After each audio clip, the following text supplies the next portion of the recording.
البدع والأهواء، أهل البدع العقائدية وأهل البدع السياسية. نقول بيننا وبينكم السلف، بيننا وبينكم الكتب، كان فيقول البدع بيننا وبينكم. بسم الله الرحمن الرحيم.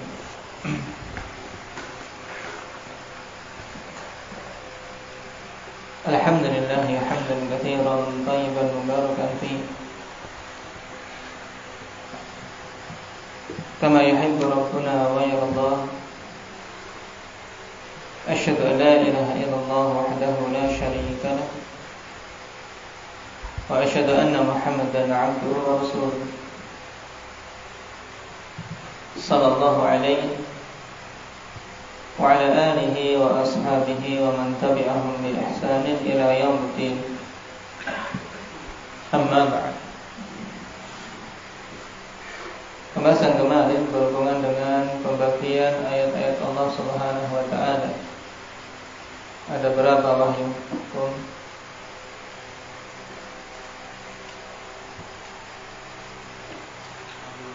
Ada dua, yaitu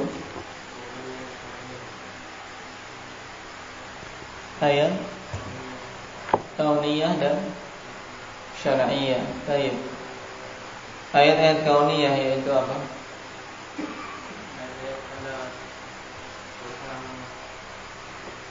Semua ayat-ayat menunjukkan tanda kebesaran Allah.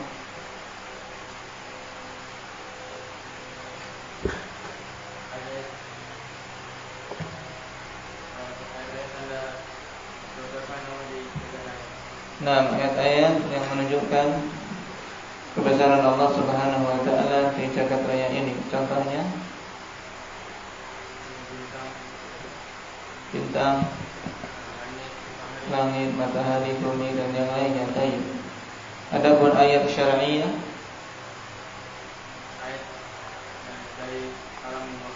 ayat-ayat dari kalamullah. Contohnya Al-Qur'an. Baik. Sekarang kita masuk pada poin berikutnya. Fi ayyi suratin qauluhu ta'ala afala yanzuruna ila al-ibli kayfa khuliqat wa ila as-samaa'i kayfa rufi'at wa ila al-jibali kayfa nusibat wa ila al-ardi kayfa sutihat. Tentunya ini sangat jelas, yaitu di surat Al-Ghasyiyah. Didatangkannya pertanyaan ini ikhwanillah isyarat untuk kita memperhatikan makna yang terkandung di dalam, di mana Allah Subhanahu wa taala di sini katakan afala yanzuruna ilal ibil. Tidakkah mereka melihat kepada unta-unta itu? Kaifa khuliqat, bagaimana unta itu diciptakan? Makhluk ikhwanillah yang Allah Subhanahu wa taala ciptakan memiliki kekhususan dari yang lain. Dan dari si kekuatan untuk berjalan di tempat yang panas dan dalam keadaan sedikitnya berbekalan. Tanda di antara tanda kebesaran Allah, mampu berjalan dalam waktu yang lama tanpa butuh makanan, karena Allah lengkapi dengan organ-organ yang bisa menyimpan makanan ketika singgah di suatu tempat, ketika mendapatkan makanan. Dan ini tentunya menunjukkan keagungan zat yang menciptakannya.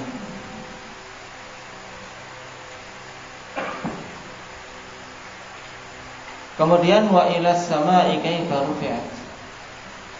Dan tidakkah mereka melihat ke langit, bagaimana langit itu diangkat, langit itu ditinggikan dalam keadaan tanpa tiang yang kita lihat. Dan suatu bangunan yang begitu kokoh dan tinggi, tapi tidak ada tiang yang menyangganya yang kita lihat. Kemudian wa ilal jibali kaifa nusibat, dan kepada gunung-gunung bagaimana gunung-gunung itu dipanjangkan. Sebagiannya dari bebatuan, sebagiannya dari tanah-tanah yang begitu kokoh alhamdulillah menyatu satu sama lain. Yang sebagiannya lagi dari pasir dan seterusnya, dengan sifat yang berbeda-beda. Ada yang berapi, ada yang tidak. Ini menunjukkan kekuasaan Allah Subhanahu wa taala. Demikian pula wa ilal ardi kaifa sutihat, dan tidakkah mereka melihat ke bumi bagaimana bumi itu dihamparkan. Nah, sebagian berdalil alhamdulillah dengan ayat ini bahwasanya bumi itu bentuknya datar, sebagaimana pada beberapa waktu lalu muncul pemikiran bahwasanya bahwa bumi datar, teori flat earth yang menyatakan bahwasanya bumi itu datar dan berdalil dengan ayat-ayat di dalam Al-Quran. Tapi pembahasan ini telah lama disebutkan oleh para ulama. Mereka membawa makna ayat-ayat ini kepada makna bahwasanya datar sesuai dengan penglihatan kita. Adapun hakikatnya bumi itu bulat. Sebagaimana dinukilkan oleh Syekhul Islam Ibnu Taimiyah rahimahullah taala ijma'. Di kalangan para ulama ijma' bahwasanya bumi itu bulat. Jadi kalau sudah ada ijma' sebelumnya maka tentunya orang-orang yang belakangan ya tidak perlu mendatangkan penyelisihan baru.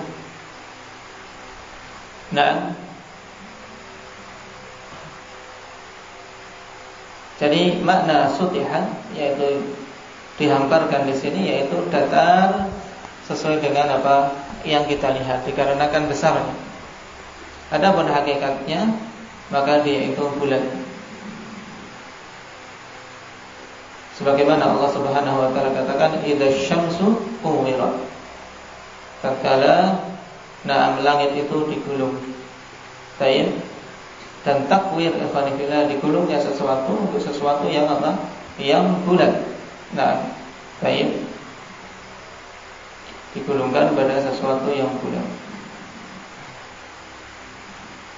Dan pendalilan yang lain dari para ulama tentang apa? Tentang bulatnya bumi.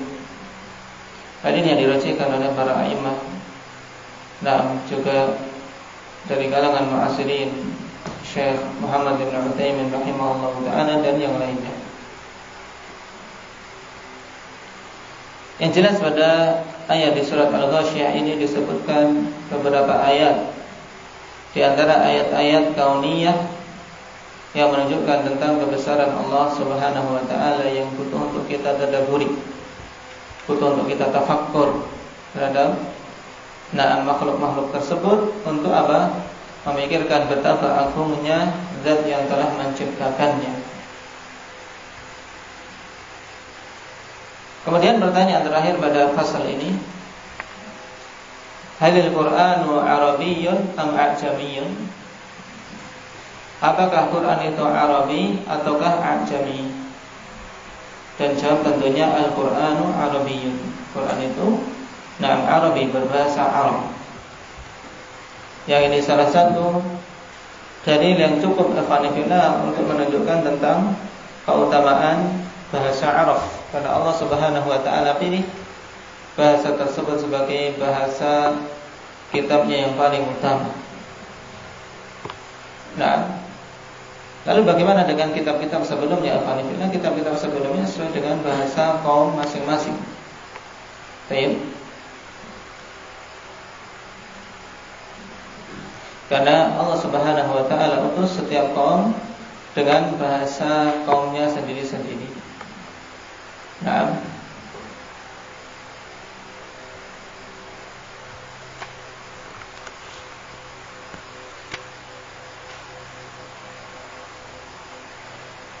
Wa dalilu qauluhu ta'ala inna ja'alnahu Qur'anan 'arabiyyan la'allakum ta'qilun.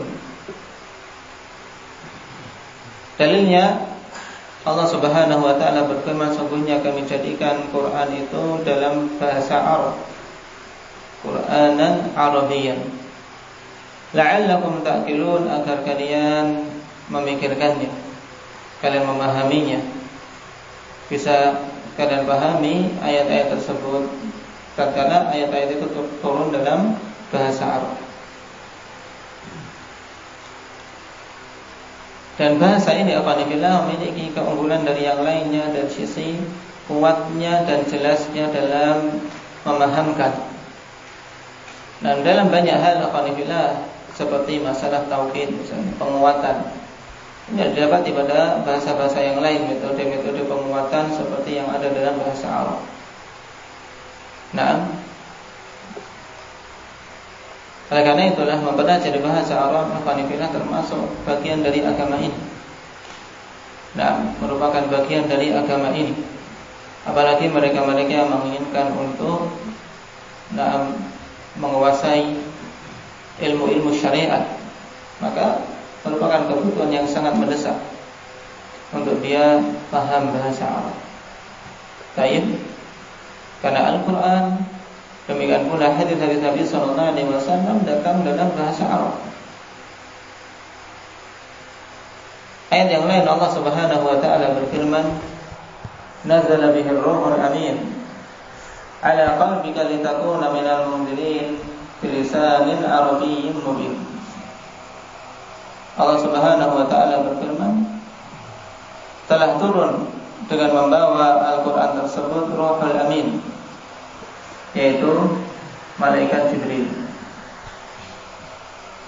Ar-Ruhul Amin, yaitu malaikat Jibril yang disifati dengan Al-Amin dikarenakan dia terpercaya sebagai pembawa wahyu dari Allah Subhanahu wa taala. Turun ala qalbika litakuna minal munzirin. Nah, atas hatimu agar engkau menjadi pemberi peringatan, memberi peringatan kepada manusia agar mereka meninggalkan kesyirikan dan meninggalkan semua perkara-perkara yang dilarang. Bilisanin Arabiyyin mubin. Nah, Al-Quran yang disampaikan oleh Jibril tersebut dengan bahasa apa? Bilisanin Arabiyyin, dengan bahasa Arab yang disifati di sini dengan apa? Mubin, yaitu yang jelas dan menjelaskan apa? Tatkala dikhususkannya bahasa Arab di sini dengan apa? Dengan mubin. Saya menunjukkan bahwasanya bahasa ini memiliki keunggulan dari yang lain karena apa? Dia itu mampu menjelaskan dengan sangat jelas. Baik, yang tidak bisa diwakili oleh bahasa-bahasa lain. Baik, bahkan bahasa-bahasa yang ada alhamdulillah,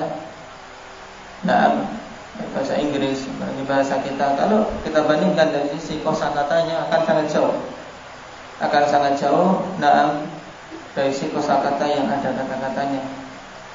Nah, dari sisi kekayaan bahasa Arab tidak bisa tertanding. Makanya mempelajari bahasa Arab merupakan perkara yang penting. Bahkan Syekhul Islam Ibnu Taimiyah menegaskan dalam Majmu' Fatawa beliau, ma'lumun anna ta'allum al-arabiyyah wa ta'lim al-arabiyyah fardun 'ala al-kifayah. Merupakan hal yang telah diketahui bahwasanya mempelajari bahasa Arab dan mengajarkannya adalah fardu kifayah. Artinya fardu kifayah harus ada dari kaum muslimin yang mempelajari bahasa Arab dan mumpuni padanya. Sehingga gugur kewajiban dari budak-budak kaum muslimin yang lain. Wa kana as-salafu yu'addibuna auladahum 'ala al-lahn. Dan adalah dulu para salaf mereka menghukum anak-anak mereka ketika melakukan kesalahan dalam tata bahasa. Harusnya dibaca dhammah, dia dibaca kasrah. Harusnya dibaca fathah, dia dibaca dhammah. Ini kekeliruan dalam membaca. Dulu para salaf menghukum anak-anaknya agar apa? Agar lisannya lurus, agar lisannya tidak terbiasa mengucapkan kesalahan dalam berbahasa.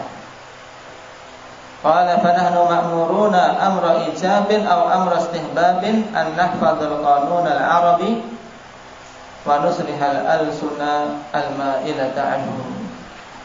Maka alhamdulillah kita semua diperintahkan dengan perintah yang sifatnya wajib atau perintah yang sifatnya mustahab minimalnya. Taib untuk menghafal tata bahasa Arab dan memperbaiki lisan-lisan yang bengkok dari bahasa Arab. Jadi lisan-lisan kita yang bengkok, yang sudah sulit untuk mengucapkannya, hendaknya kita perbaiki. Makanya di antara metode adalah dengan apa? Mengucapkan bahasa tersebut. Dengan sering mengucapkan ya alhamdulillah akan memperingan lisan-lisan kita. Maka ada pelajaran dulu Rasulullah li ghairin natiqin. Maksudnya li ghairin natiqin untuk apa? Orang-orang yang ajam, orang-orang yang asalnya memang tidak berucap dengan bahasa Arab. Maka ucapkan baik dengan keras. Untuk apa? Lisan kita terbiasa. Maka kalau terus harusnya ramai ucapkan bareng-bareng. Ketika ada hiwar, ada dialog, dibaca bareng. Atau dua orang baca keras dan seterusnya. Itu apa? Melatih lisan ini agar lisannya terbiasa. Tidak diam-diam. Belajar dulu Rasulullah diam-diam sepi ya. Ini hasilnya tidak akan memuaskan. Karena lisannya tetap akan Lisannya tetap akan bengkok. Baik. Tapi keluarkan huruf-hurufnya. Baik, baca keras.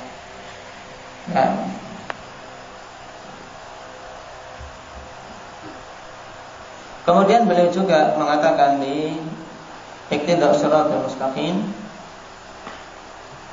fa inna lisan al-arabi syi'arul islami wa ahli. Wal lughatu min a'zami sya'airil umami allati biha yatamayyazun. Sungguhnya bahasa Arab merupakan syiar Islam dan syiar penganutnya.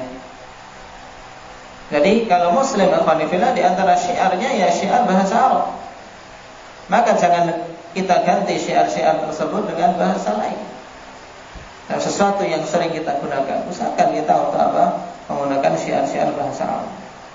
Tatkala manusia terkadang banyak berbangga-bangga dengan istilah-istilah bahasa Inggris. Istilah-istilah bahasa Inggris, maka hendaknya kita memiliki syiar tersendiri. Syiar dengan bahasa Arab.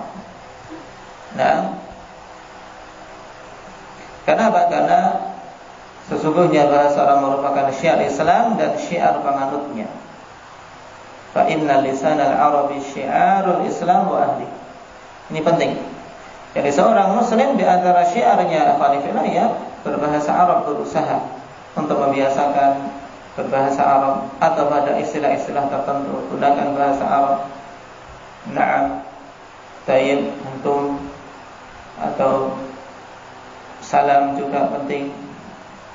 Dan hal-hal yang lain yang mudah untuk dijadikan dijadikan syiar dalam berbahasa.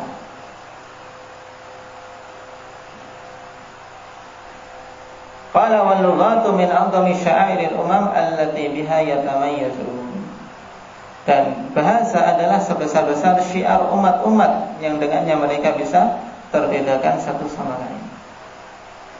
Orang-orang kafir punya syiar dalam bahasanya. Makanya kaum muslimin jangan sampai sama dengan mereka. Hanya punya syiar yang mereka terbedakan dari orang-orang kufar. Dari sini kita ketahui alhamdulillah muslim itu hendaknya punya prinsip, bukan menjadi orang-orang yang latah, apalagi dalam bahasa kita punya prinsip. Kalau ingin membuat suatu syiar, maka syiar Arabi. Dan ini bukan jangan apa dulu istilahnya, mengarabkan Islam atau mengislamkan Arab atau bagaimana dulu istilahnya? Istilah orang-orang itu. Islam dengan bahasa Arab afanifillah tidak terpisah. Karena Islam afanifillah memang datang dari mereka.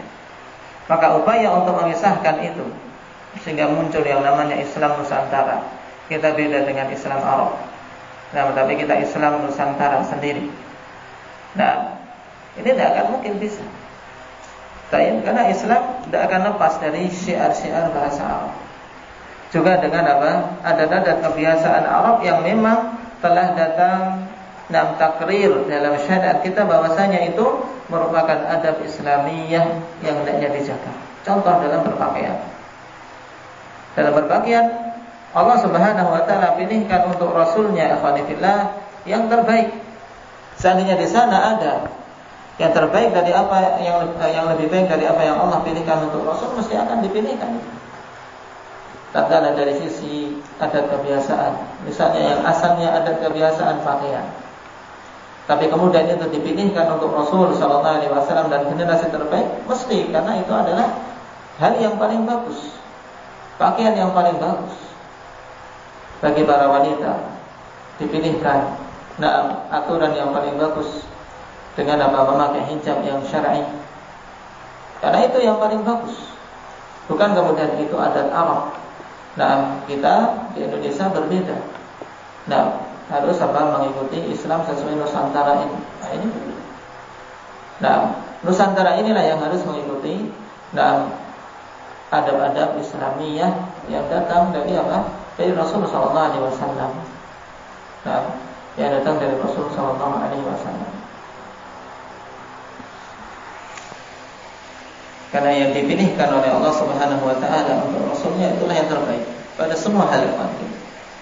Jadi kaidah yang hendaknya terpatri pada diri seorang muslim. Maka upaya untuk bisa mencontoh apa-apa yang datang dari Rasul sallallahu alaihi wasallam ini merupakan bagian dari din, bagian dari agama. Laqad kana lakum fi Rasulillahi uswatun hasanah. Sungguh telah ada pada diri Rasulullah SAW uswatun hasanah, contoh yang bagus, teladan yang bagus. Nah, baik dalam berakidah, dalam bermuamalah. Ini penting juga, karena terkadang seorang berpenampilan penampilan berusaha mencontoh, tapi sisi akidah kosong, sisi ibadah jauh, sisi akhlak dan muamalah apalagi. Cuman sekadar dia memiliki satu sisi, yaitu contoh secara zahir saja. Ini belum cukup. Tapi berusaha untuk mencontoh hal-hal yang mencakup semua aspek hidup kita, terutama masalah akidah, masalah iman, masalah ibadah, masalah bagaimana bermuamalah, bagaimana berakhlak dan beradab. Kemudian sisi-sisi yang zahir. Karena apa? Ikhwanifillah, zahir juga sangat penting. Zahir sangat penting bagusnya batin akan apa? Akan terwujud pada bagusnya zahir kita. Walaupun terkadang untuk sebaliknya tidak bisa kita jamin, yaitu yang zahirnya bagus, batinnya masih bagus, tidak. Tapi yang batinnya bagus mesti zahirnya akan bagus biidznillah azza wajalla. Maka perbaiki sisi dalam kita dulu. Perbaiki sisi dalam kita. Maka yakin alhamdulillah kalau batinnya bagus akan akan ikut. Sehingga secara jelas kalau zahirnya buruk, ini sudah menunjukkan bahwasanya batinnya buruk. Karena tidak akan mungkin batin yang bagus menunjukkan sesuatu yang zahir yang jelek. Barakallahu fikum. Dengan ini kita selesai dari fasal yang keberapa? Dari rukun iman, fasal yang ketiga. Baik. Fasal pertama berhubungan dengan rukun yang pertama, al-iman billahi azza wa jalla, kemudian iman bil malaikah, dan yang ketiga al-iman bil kutub.